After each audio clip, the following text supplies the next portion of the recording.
Baik, saudaraku yang terkasih dalam nama Tuhan Yesus, pada saat malam hari ini kita kembali bisa mengikuti ibadah kita, ibadah keluarga Rayon Narwastu, yang mana pada saat malam hari ini kita mau sampaikan tentang firman Tuhan. Namun sebelumnya, nantiasa kita mau berdoa. Kita berdoa. Bapa Surgawi, Bapa yang Maha Kasih, Bapa yang Maha Mulia, terima kasih Bapa pada saat kesempatan malam hari ini. Jikalau Engkau Tuhan masih mempertemukan kami Tuhan di dalam ibadah kami, ibadah Rayon Narwastu saat malam hari ini Tuhan, kami rindu senantiasa Tuhan Engkau berbicara melalui bibir mulut hamba-Mu Tuhan. Ajari Tuhan Yesus, karena senantiasa malam hari ini kami mau belajar tentang keseriusan untuk mengikut Tuhan Yesus, karena kami tahu hukum-hukumnya Tuhan. Orang yang tidak mau serius mengikut Tuhan Yesus akan menuai malapetaka yang sangat besar Tuhan, yang akan merugikan semua orang Bapa. Maka Tuhan senantiasa hadirlah Bapa, urapi kami Tuhan, penuhi kami dengan tangan kasih dan pertolongan Tuhan.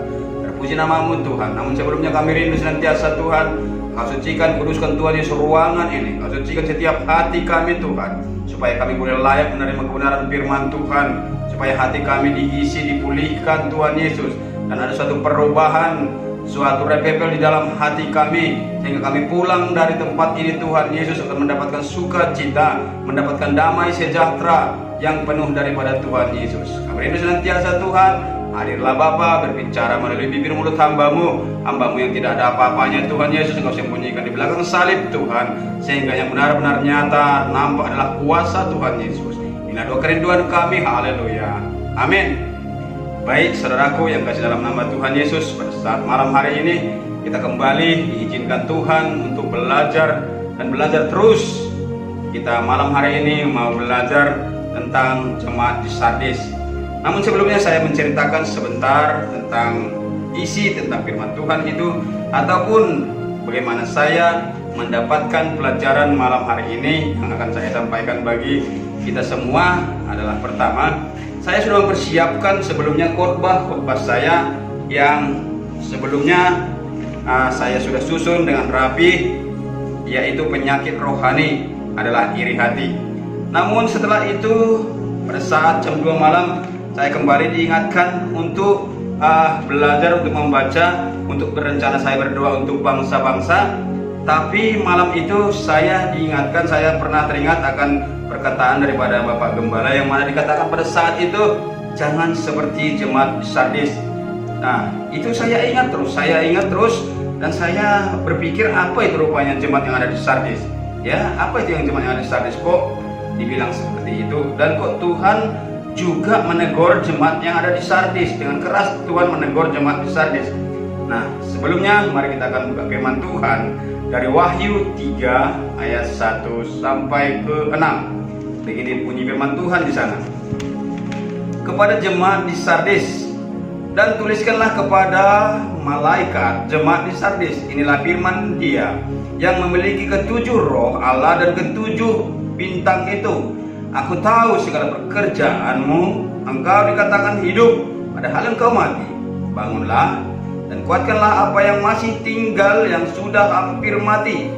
Sebab tidak satu pun dari pekerjaanmu aku dapati sempurna di hadapan Allahku. Karena itu, ingatlah bagaimana engkau telah menerima dan mendengarnya, turutilah itu dan bertobatlah. Karena jikalau engkau tidak berjaga-jaga, aku akan datang seperti pencuri, dan engkau tidak tahu pada waktu manakah aku tiba-tiba datang kepadamu. Tetapi di Sardis ada beberapa orang yang tidak mencemarkan pakaiannya. Mereka akan berjalan dengan aku dalam pakaian putih, karena mereka adalah layak untuk itu. Barang siapa menang, ia akan dikenakan pakaian putih yang demikian. Aku tidak akan menghapus namanya dari kitab kehidupan, melainkan aku akan mengaku namanya di hadapan Bapakku dan di hadapan para malaikatnya. Siapa bertelinga, hendaklah ia mendengarkan apa yang dikatakan Roh kepada jemaat-jemaat. Inilah firman Tuhan yang pada saat malam hari ini yang boleh kita baca. Namun pertama saya bingung, ya. Pertama saya tidak nyimak, pertama saya tidak tanggap apa yang dimaksud dengan perkataan Tuhan untuk menegur jemaat di Sardis dengan seriusan. Kesalahan apa? Ya, kesalahan apa yang dilakukan oleh jemaat di Sardis? Pertanyaan-pertanyaan yang muncul di dalam hati saya adalah, kenapa Tuhan begitu keras menegur jemaat yang ada di Sardis? Yang kedua, dan kesalahan fatal apakah yang mereka lakukan? Seolah-olah ada sesuatu rahasia yang tersimpan di jemaat yang ada di Sardis, sehingga Tuhan begitu keras menegur mereka. Yang mana dikatakan tadi, yang pertama bahwa dikatakan, aku tahu segala pekerjaanmu, engkau dikatakan hidup padahal engkau mati. Nah, di sini kita boleh mengetahui kenapa dikatakan engkau hidup tapi dikatakan mati. Itu artinya semua bangsa, semua negara mengatakan bahwa jemaat yang ada di Sardis itu dikatakan hidup, tapi Tuhan melihat pekerjaan mereka mati. Kenapa? Karena ada kepura-puraan di dalam hati mereka, ada ketidakseriusan di dalam hati mereka.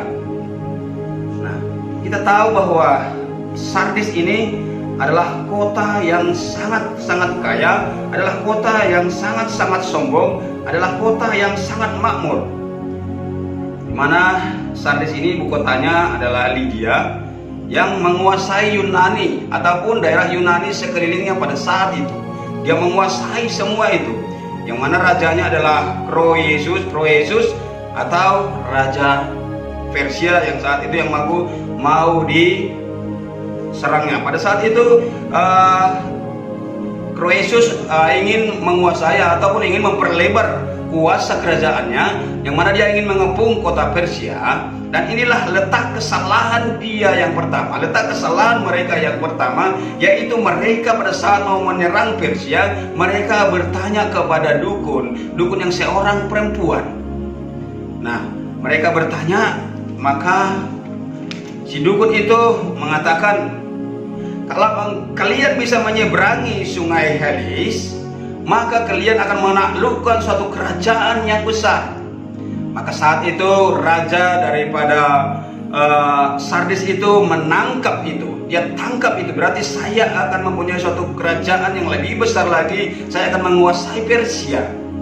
Nah, mereka mulai mengepung Persia, dan saat itu mereka kepung, tapi justru terbalik, ya, justru terbalik. Kenapa terbalik? Karena lebih kuat kerajaan Persia daripada Sardis. Mereka dipukul mundur, mereka dipukul kalah oleh Persia, dan mereka lari balik ke kotanya. Ya, mereka balik ke kotanya. Dan karena kesombongan mereka, karena keangkuhan mereka, karena letak kota mereka yang sangat strategis di puncak bukit yang sangat terjal, yang mereka tidak bisa mengira siapapun bisa masuk ke dalam kota itu. Dan padahal pada saat itu posisi perang yang masih berlangsung, mereka tahu bahwa mereka dikepung kembali oleh tentara-tentara Persia. Maka mereka dengan santainya hanya menempatkan beberapa tentara di tembok kota Sardis. Ya, hanya ditempatkan beberapa. Nah, pada saat malam hari ada penjaga daripada kota Sardis itu yang duduk santai di tembok itu. Dan pada saat itu juga topinya jatuh di luar daripada tembok itu dengan maksud tujuan dia untuk mengambil. Tapi rupanya di kota Sardis itu ada pintu rahasia, ya, ada pintu rahasia yang mana penjaga tadi untuk mengambil topinya lewat daripada pintu rahasia itu. Ya, inilah cara Tuhan. Dia keluar mengambil lewat pintu rahasia, dia ambil topinya. Rupanya tentara Persia mengikuti, mengamat-amati dari sekeliling kota Persia itu, dan dia juga masuk lewat pintu rahasia itu. Si penjaga itu masuk lewat pintu rahasia itu, maka mereka tentara Persia itu mengikutinya. Mereka masuk langsung ke kota itu, mengepung kota itu. Ya, mengepung kota itu, langsung membunuh Raja Sardis. Raja Sardis itu langsung dibunuh pada saat itu. Justru bahkan tentara-tentara Persia itu heran, kenapa pada saat posisi perang seperti ini mereka masih santai-santai aja, mereka tidak ada gerakan, mereka slow-slow aja. Padahal sudah dikepung oleh musuh, dan takluklah pada saat itu Sardis kepada Persia. Nah, namun sebelumnya kita tahu kota Sardis ini ya, sebelumnya kita tahu kota Sardis ini adalah kota yang sangat makmur. Kenapa kota yang sangat makmur dikatakan? Karena kota ini terletak di puncak bukit yang sangat terjal, dan kota itu dialiri oleh sungai ataupun pasirnya mengandung emas yang sangat banyak. Ya, dan di kota itu ada juga pencetak logam emas, dan di kota itu juga ada pabrik ataupun tekstil dari bulu domba. Jadi kota ini adalah kota tempat persinggahan daripada raja-raja atau tempat persinggahan daripada militer-militer saat itu. Maka dikatakan kota inilah kota yang sangat strategis, kota yang sangat nyaman. Tapi kenapa? Ya, kenapa justru berbalik?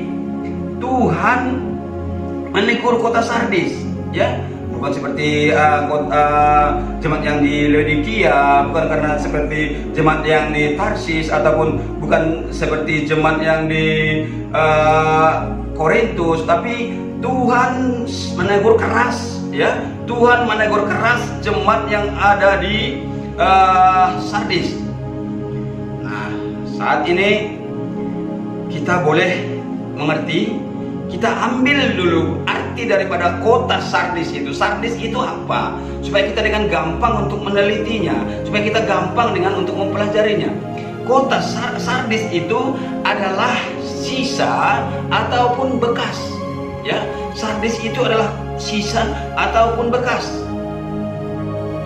Jadi kalau kita tahu sisa itu artinya hanya tertinggal seberapa, ya, yang lainnya telah habis atau telah tidak ada lagi. Ya, kalau bekas itu artinya sudah pernah, ya, sudah pernah. Makanya Bapak Ibu Saudaraku, jangan kita menjadi bekas pelayan Tuhan. Ya, jangan kita menjadi bekas orang yang sudah pernah serius.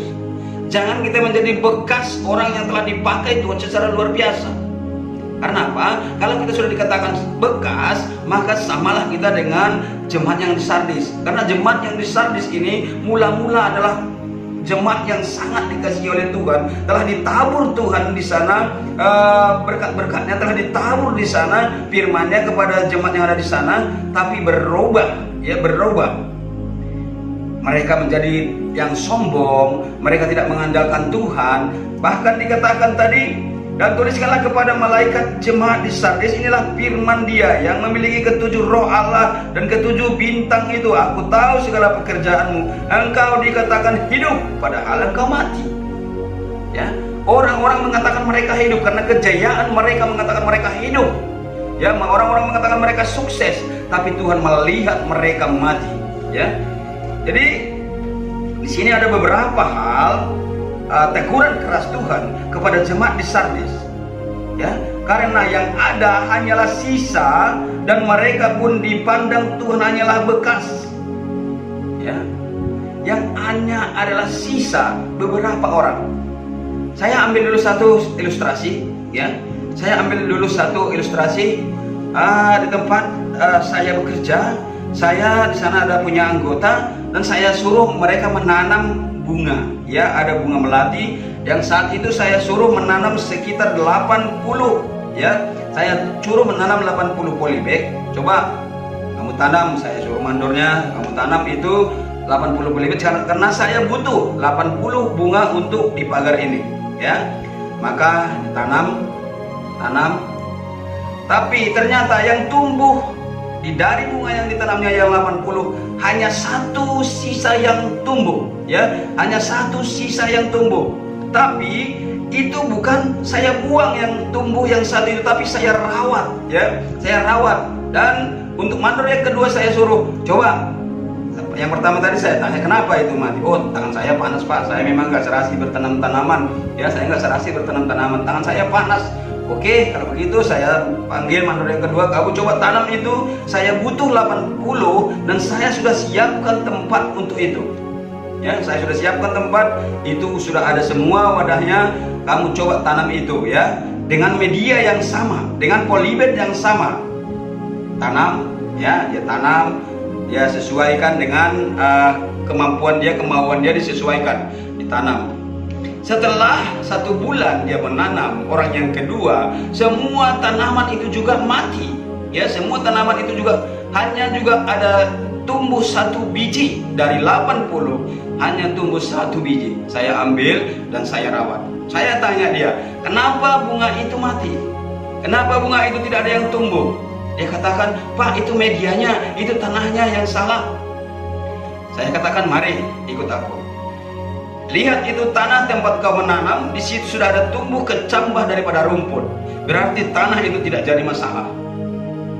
Ya, sekarang saya akan coba, saya yang menanam tanaman ini. Ya, saya yang menanam tanaman ini. Saya ambil dengan bibit yang sama dari pokok yang sama, dengan tanah yang sama, dengan media yang sama. Saya tanam, ya, saya tanam sebanyak 80. Ya, saya tanam sebanyak 80. Saya rawat dengan serius, saya rawat setiap hari, pagi sore saya suruh siram, saya siram, sehingga semua tanaman itu tumbuh. Hanya 3 yang tersisa tidak tumbuh, hanya 3 yang tidak tumbuh. Saya tanam balik tanaman itu, dan semua tanaman itu akhirnya tumbuh. Nah, di situ saya belajar, ya, belajar bahwa orang 2 yang pertama menanam itu, yang pertama tangannya panas dikatakan, yang kedua dikatakan medianya yang tidak bagus, dengan media yang sama, dengan polybag yang sama, yang tidak saya ganti medianya, yang tidak saya ganti tanahnya, semua tumbuh. Semua itu tetap dipakai, artinya tidak ada suatu perubahan apapun. Cuma yang membuat kegagalan orang yang pertama dan kedua adalah tidak ada keseriusannya, ya, tidak ada keseriusan. Maka kita juga sebagai pelayan-pelayan Tuhan, hati-hati dengan pelayanan yang tidak serius. Ya, hati-hati dengan pelayanan yang tidak serius. Bagi kita juga seluruh jemaat, hati-hati dengan menerima firman Tuhan yang tidak serius. Bagi pelayan-pelayan Tuhan yang tidak serius, resikonya adalah merusak yang kita layani dan merusak pribadi kita. Saya contohkan salah satu tukang pangkas, ya. Kalau dia salah mencukur, kena cukur orang yang dipangkasnya terluka, akhirnya orang yang dipangkasnya sakit, dan dia pun tidak lagi dipercayai oleh banyak orang. Berarti merugikan kedua belah pihak. Nah, inilah yang membuat jemaat yang ada di Sardis ditegur Tuhan dengan keras. Ya, ditegur Tuhan dengan keras. Karena apa? Ya, karena di dalam pelayanan mereka yang ada hanya sisa-sisa daripada kesombongan mereka. Yang ada pada mereka hanyalah bekas. Dia bekas pelayan Tuhan. Dia kota yang bekas yang diurapi Tuhan. Kota yang bekas yang diberkati oleh Tuhan. Jadi ada 3 tadi, ada 5 tadi, teguran yang keras daripada Tuhan kepada jemaat yang di Sardis. Yang pertama tadi, ayatnya yang pertama sekali lagi saya bacakan. Dan tuliskanlah kepada malaikat jemaat di Sardis, inilah firman Dia yang memiliki 7 roh Allah dan 7 bintang itu. Aku tahu segala pekerjaanmu, engkau dikatakan hidup padahal engkau mati. Dia dikatakan hidup, ya, langsung dengan keras Tuhan mengatakan, engkau dikatakan hidup padahal engkau mati. Ya, kalau saat ini dikatakan kepada kita pelayan-pelayan Tuhan bahwa dikatakan engkau melayani Tuhan padahal tidak, artinya apa? Tidak ada dilihat Tuhan keseriusan, ya, tidak ada dilihat Tuhan keseriusan. Yang teguran yang kedua adalah dalam Wahyu 3 ayat 2 dikatakan bangunlah, ya, bangunlah dan kuatkanlah apa yang masih tinggal, yang sudah hampir mati. Ya, artinya pada saat itu jemaat yang ada di Sardis tidur-tiduran, kerohaniannya tidur, ya, tidur. Makanya Tuhan pada saat itu membangunkan, bangunlah, dikatakan bangunlah dan kuatkanlah apa yang masih tinggal, yang sudah hampir mati, sebab tidak satu pun dari pekerjaanmu aku dapati sempurna di hadapan Allahku. Jangan sampai pekerjaan kita, jangan sampai pelayanan kita tidak ada yang sempurna di hadapan Tuhan. Karena kalau pelayanan kita tidak ada yang sempurna, atau pelayanan kita hanya tidur-tiduran di hadapan Tuhan, atau pelayanan kita tidak ada yang serius di hadapan Tuhan, hati-hati kalau Tuhan meninggalkan pelayanan kita. Ya, hati-hati kalau Tuhan meninggalkan pelayanan kita. Kalau dalam artian ditinggalkan pelayanan, artinya tidak ada urapan roh, tidak ada kuasa Tuhan di dalam pelayanan itu. Sehingga apapun yang akan kita sampaikan kepada jemaat, apapun yang kita sampaikan kepada anak-anak Tuhan, maka tidak ada kuasa di dalamnya. Maka sepulang daripada ibadah, jemaat itu tidak akan mendapatkan apa-apa. Ya, tidak mendapatkan apa-apa, tidak akan mendapatkan kuasa, tidak akan mendapatkan pertumbuhan di dalam rohaninya. Kenapa? Karena tadinya dikatakan Tuhan, karena sebab tidak satu pun dari pekerjaanmu aku dapati sempurna. Ya, tidak kudapati sempurna. Nah, itu yang kedua. Teguran yang ketiga, dalam Wahyu 3 ayat 3 dikatakan, karena itu ingatlah, ya, itu suatu perintah. Karena itu ingatlah bagaimana engkau telah menerima dan mendengarnya. Turutilah itu dan bertobatlah. Suatu pemaksaan, ingatlah, bertobatlah. Suatu pemaksaan, ya, suatu pemaksaan, suatu tekanan yang diberikan oleh Tuhan. Ingatlah dan bertobatlah. Karena apa? Karena pada saat itu jemaat yang ada di Sardis sudah sombong, sudah lagi tidak mengandalkan Tuhan. Terbukti tadi rajanya mau mengepung Persia, dia bukan bertanya kepada Tuhan, namun dia bertanya kepada seorang dukun perempuan, ya, dukun perempuan. Kalau dikatakan dukun perempuan itu, kalau kau bisa melewati sungai Helis, maka engkau akan menaklukkan kerajaan yang besar itu. Dia percaya kepada dukun. Padahal Tuhan telah menabur di sana, ya, Tuhan telah menabur di sana. Tapi pada saat itu Tuhan tidak mendapatkan tuaian yang indah di sana. Nah, yang keempat, bahwa dikatakan teguran Tuhan. Yang keempat, tetapi di Sardis ada beberapa orang yang tidak mencemarkan pakaiannya. Mereka akan berjalan dengan aku dalam pakaian putih, karena mereka adalah layak untuk itu. Tadi saya berikan satu perumpamaan. Dari 80 bunga yang ditanam oleh kedua orang tadi, yang pertama dan yang kedua hanya tumbuh satu, itu tidak saya buang. Itu saya rawat, ya, itu saya rawat. Saya taruh ke tempatnya. Yang saya taruh ke tempatnya. Begitu juga dengan Tuhan di Sardis ini. Dia masih melihat ada di sana, tetapi di Sardis ada beberapa orang artinya tinggal sedikit, ya, tinggal sedikit lagi, ya, orang yang tidak mencemarkan pakaiannya. Mereka akan berjalan dengan aku.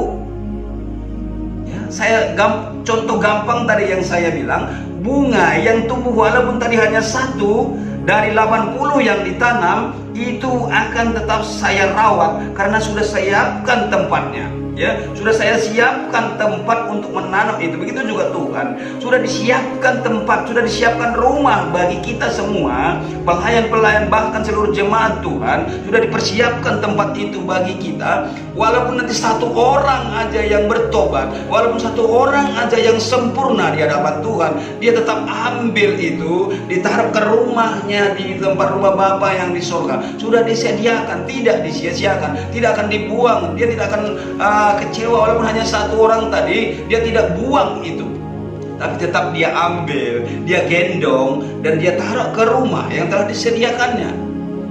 Hanya mungkin karena kekecewaannya, sudah banyak rumah yang kupersiapkan, tetapi hanya satu orang, hanya beberapa orang yang masuk untuk menempati rumah itu.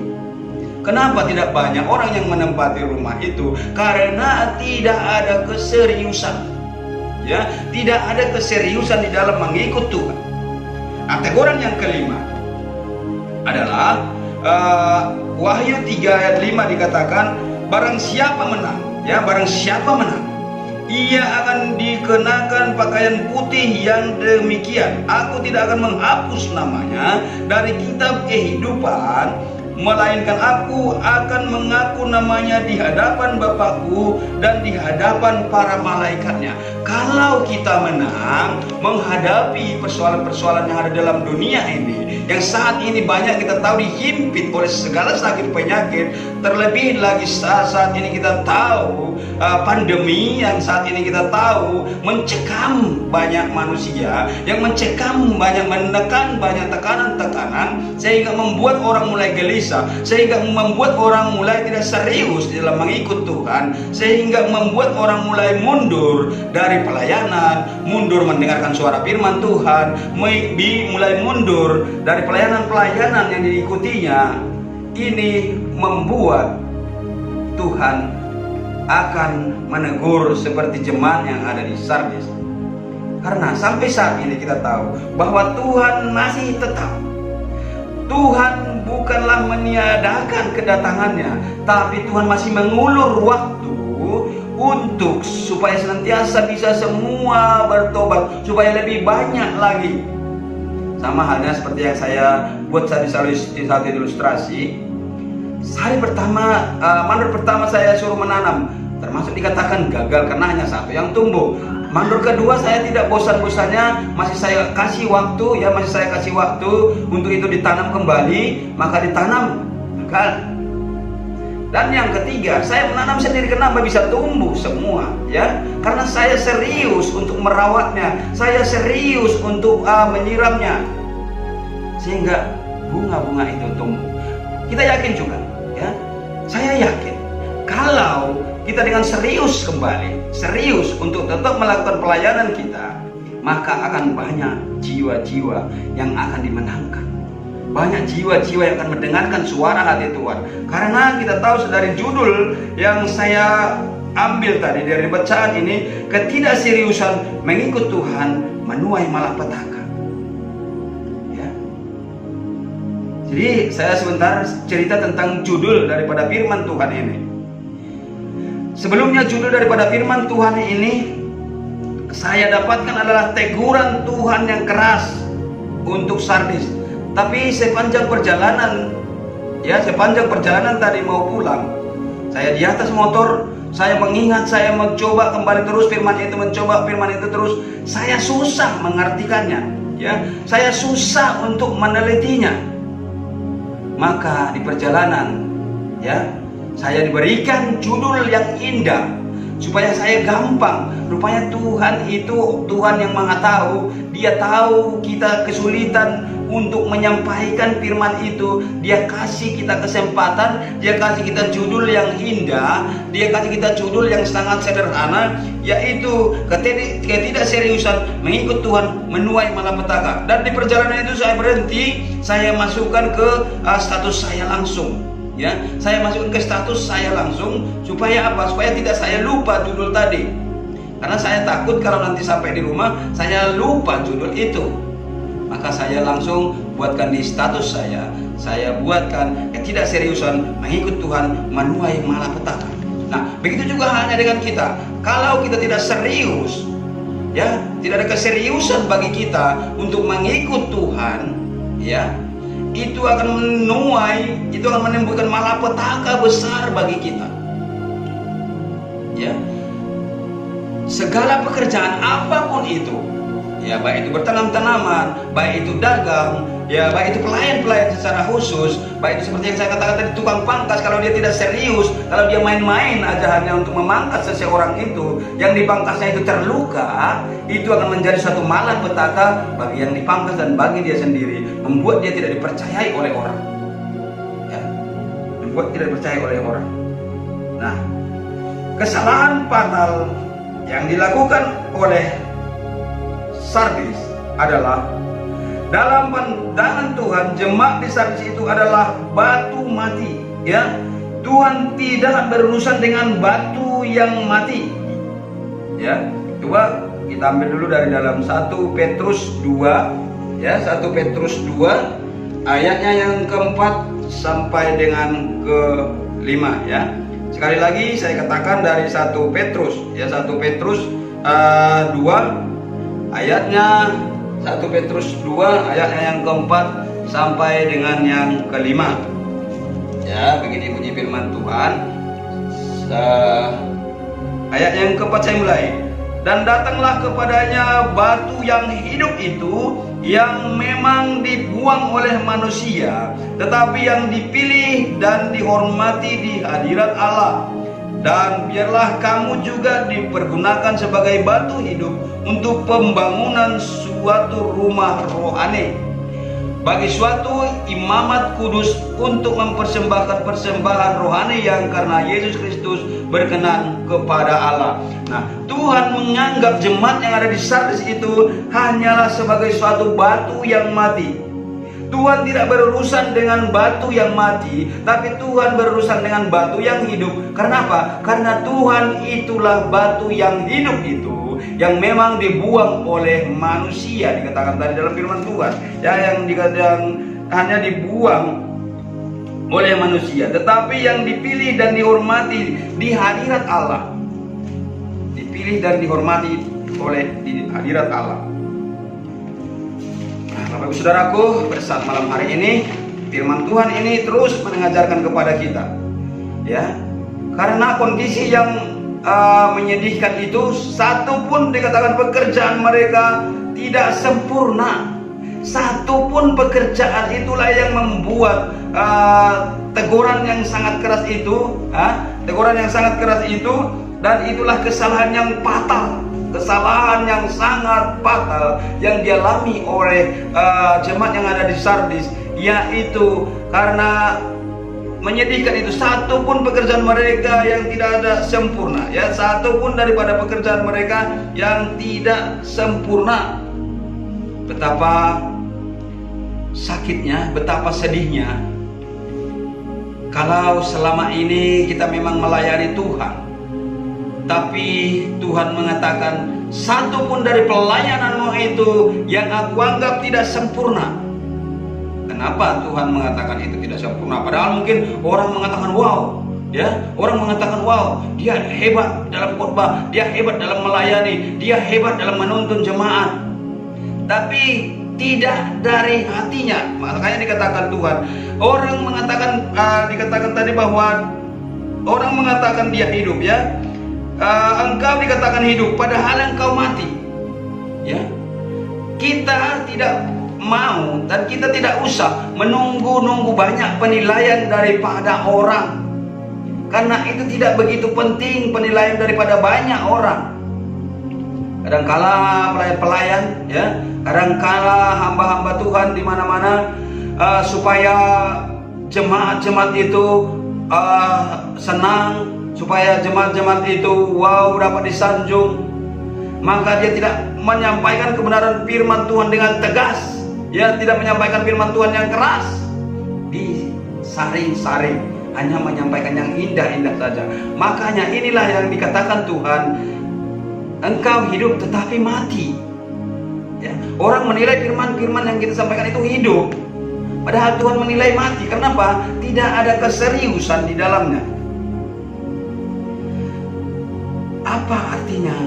Ya, apa artinya? Tuhan yang telah menabur, ya, Tuhan yang telah menabur, namun Tuhan tidak mendapatkan hasilnya. Inilah yang menjadi teguran yang sangat keras, ya. Inilah yang salah satu menjadi kegagalan daripada bangsa itu, bangsa yang jemaat yang ada di Sardis ini. Inilah kesalahan yang fatal yang dialami oleh jemaat yang ada di Sardis itu. Kenapa? Tuhan sudah ditabur di sana, Tuhan sudah tabur di sana, sudah tabur di sana, tapi Tuhan tidak mendapatkan tuaian dari sana. Ya, jadi hanya Tuhan menemukan Tuhan hanya menemukan beberapa orang dari antara mereka, ya, dari antara mereka. Dan di sana tidak ada teguran Tuhan itu, tidak ada bertunas, tidak ada bertumbuh, tidak ada berbuah di hadapannya. Lalu hanya Tuhan menemukan ketidaksempurnaan yang ditemukan di Sardis, ya. Ketidaksempurnaan yang dia temukan di Sardis sehingga Tuhan begitu keras menegur yang ada jemaat yang ada di Sardis. Jadi pada saat malam hari ini, kalau kita boleh menarik ya, kalau kita boleh menarik pelajaran itu, kita anggap dulu saat ini ada jemaat yang masih ada di Sardis itu. Maka senantiasa firman Tuhan pada saat malam hari ini mengajak kita untuk lebih serius lagi, baik di dalam pelayanan kita, baik di dalam kita mengikut Tuhan. Kita harus lebih serius lagi. Kenapa? Karena orang yang tidak serius ini akan banyak mengalami suatu kerugian. Baik itu merugikan pribadinya seperti yang saya katakan tadi, baik itu merugikan orang lain. Ya, merugikan orang lain. Kenapa? Karena namanya tidak serius itu adalah hanya separuh hati, ya, hanya separuh hati. Tidak ada kedewasaan dan kematangan, ya. Artinya mayoritas jemaat yang ada di Sardis adalah bayi-bayi yang abadi, yang manja, yang rapuh, ya, yang dangkal, dan senang-senangnya adalah disanjung. Kalau saat ini masih banyak di antara kita, masih banyak di antara jemaat-jemaat yang masih sukanya dimanja, sukanya rapuh, ya, ataupun dangkal, ataupun senang-senangnya masih disanjung, itu sama dengan jemaat yang ada di Sardis. Hati-hati, ya, hati-hati. Kenapa? Tuhan akan menegur dengan keras. Ya, Tuhan akan menegur dengan keras. Maka nanti sentiasa Tuhan akan dikatakan, bangunlah dan kuatkanlah apa yang masih tinggal, yang sudah hampir mati. Sebab tidak satu pun dari pekerjaanmu aku dapati sempurna di hadapan Allah. Di dalam Wahyu tadi, Wahyu 3 yang kedua itu dikatakan seperti itu. Ya, tidak ada satu pun pekerjaanmu yang sempurna. Padahal mungkin kita sudah melayani Tuhan, ya. Tapi kenapa Tuhan mengatakan tidak ada yang sempurna? Karena dilakukan dengan separuh hati. Karena dilakukan tidak dengan keseriusan. Maka itulah yang membuat Tuhan menegur jemaat yang ada di Sardis itu, ya. Tuhan menegur jemaat yang ada di Sardis itu supaya apa? Supaya mereka tidak binasa, yang sudah hampir mati,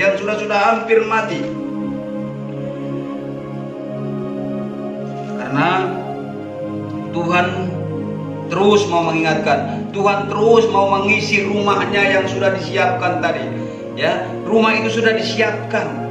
Tuhan terus dengan cara apapun, seperti yang saya tadi suruh menanam bunga pertama hanya 1 tumbuh, bunga kedua hanya 1 tumbuh, tapi saya sudah siapkan wadah untuk 80 bunga itu. Sudah saya siapkan wadah, namun mereka gagal dan gagal terus. Tapi dengan cara saya, ya, dengan cara saya serius, ya, saya serius karena memang saya butuh. Maka bunga-bunga yang saya tanam 80 itu tumbuh, ya, tumbuh. Jadi Tuhan juga tidak pernah mau kehilangan kita. Tuhan berusaha dan berusaha terus untuk membawa kita masuk dalam hadirat-Nya dengan caranya yang luar biasa, dengan caranya yang unik mungkin, untuk membawa kita masuk ke dalam rumah yang sudah disediakan itu. Karena Tuhan tidak mau rumah yang disediakan itu tidak diisi oleh penghuni-penghuni sorga.